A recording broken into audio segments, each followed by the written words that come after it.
perfect world, though, like if there is these race dynamics that you were discussing, where all these corporations are working towards this very specific goal, and someone does make a leap, what is the protocol? Is there an established protocol This for? is a great question. That's a great question. Yeah. And one of the things I remember we were talking to the labs around is like, so there's a group called ARC Evals. Yeah, they just renamed themselves actually, but and they do the testing to see, does the new AI that they're being worked on, so GPT-4, they test it before it comes out, and they're like, does it have dangerous capabilities?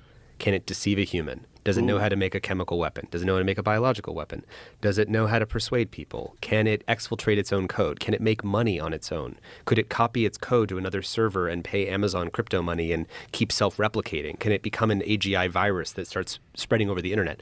So there's a bunch of things that people who work on AI risk issues are concerned about. And ARC Evals was paid by OpenAI to test the model. The famous example is that GPT-4 actually could deceive humans.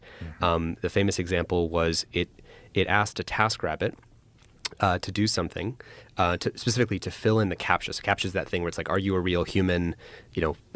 Drag this block over here to here, or which of these photos is a truck or not a truck? You know those CAPTCHAs, right?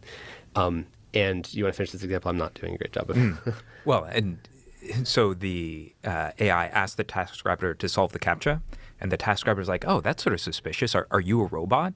And you can see what the AI is thinking to itself. And the AI says, I shouldn't reveal that I'm a robot. Therefore, I should come up with an excuse. And so it says back to the TaskRabbit, oh, I'm vision impaired. So could you fill out this CAPTCHA for me? The AI came up with that on its own. And the way they know this is that they what he's saying about like, what was it thinking? What ARC Evals did is they sort of piped the output of the AI model to say, whatever your next line of thought is, like dump it to this text file so we just know what you're thinking. And it says to itself, I shouldn't let it know that I'm an AI or I'm a robot, so let me make up this excuse, and then it comes up with that excuse. My wife told me that Siri, like when you have use Apple CarPlay, that someone sent her an image and Siri described the image. Is that a new thing? That would be a new thing. Yeah. Have you heard of that? Is that real?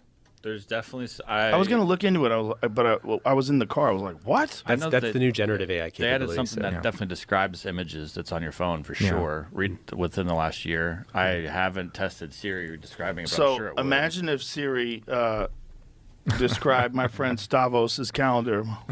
Stavos, who's a hilarious comedian who has a new Netflix special called Fat Rascal.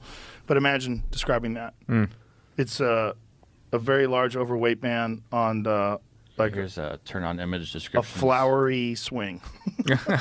Like what? What? Something called image descriptions is in the. Wow.